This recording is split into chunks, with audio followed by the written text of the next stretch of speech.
Ladies and gentlemen, what happens when you mix a 4.7 magnitude earthquake in California and a political quake in Washington, D.C.? You get absolute chaos, that's what. As the people of Los Angeles were rocked out of bed by the earth moving beneath them over in the Capitol, Kamala Harris and Donald Trump were busy trying to shake each other up in their presidential debate. Spoiler alert, only one of these quakes caused real damage. Harris came in like a seismic wave, folks. She was smooth, calculated, and rattling Trump from the very start. Picture this. Harris calmly drops a line like, "You're not running against Biden, Donald," and boom! Trump's face shook more than Los Angeles during the earthquake. For a second, I thought we were going to need the California Governor's Office of Emergency Services to help Trump get back on his feet. But don't count Trump out just yet. Just like aftershocks, Trump tried to come back again and again, except his punches landed like gentle tremors rather than big quakes. He talked about everything from taxes to border walls. Meanwhile, Harris was just standing there like, "Is this it? Is this your 5.1 aftershock, Donald?"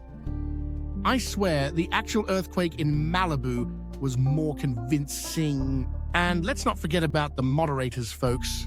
These poor souls were trying to manage this political quake like they were earthquake engineers during the big one. Every time Trump and Harris spoke over each other, I could just imagine one of the moderators going, "All right, brace yourselves, this is going to get rocky." It's a miracle no one reached for an early warning system to evacuate the stage. Meanwhile, while the real earthquake was busy shaking chandeliers and knocking over mugs in Malibu, social media exploded with reactions. Paris Hilton tweeted, "Dude, that Mahachad earthquake was scary." And Khloe Kardashian posted, "Damn, that was a big one." Now, I'm not sure if they were talking about the tremor or about Harris landing a verbal punch on Trump, but both were equally effective. It was like reality TV, except this time, the reality was actually shaking. And as usual, Trump wasn't going to stay quiet. Just like how aftershocks follow the main quake, Trump's fingers were ready to start their own Twitter earthquake. "Fake news, I won the debate." I could almost see the tweet coming. He probably tweeted it while California was still shaking. Like, forget the real earthquake.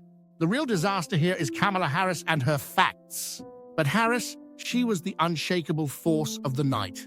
As the moderators, the audience, and even Trump looked like they were riding through a magnitude 7.0, Harris stood there like a skyscraper built to withstand anything.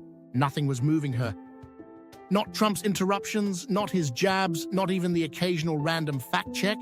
Harris was like, "Yeah, I know how to ride out these aftershocks. Keep them coming, Donald." And, of course, after the dust settled, just like after any good earthquake, the media came in to survey the damage. One side was like, Harris dominated. The other side said Trump fought back. But if we're being honest, folks, the real winner of the night, the earthquake, because at least the earthquake had everyone's attention for a solid few minutes. Trump and Harris? Well, let's just say only one of them really shook the ground in that debate. So what have we learned, folks? Whether it's earthquakes in California or political tremors on the debate stage, one thing's for sure, neither are going away anytime soon. But if you ask me who handled the shakes better, I gotta give it to Harris. She was the only one not rattled. Trump, on the other hand, well, let's just say he's still feeling those aftershocks.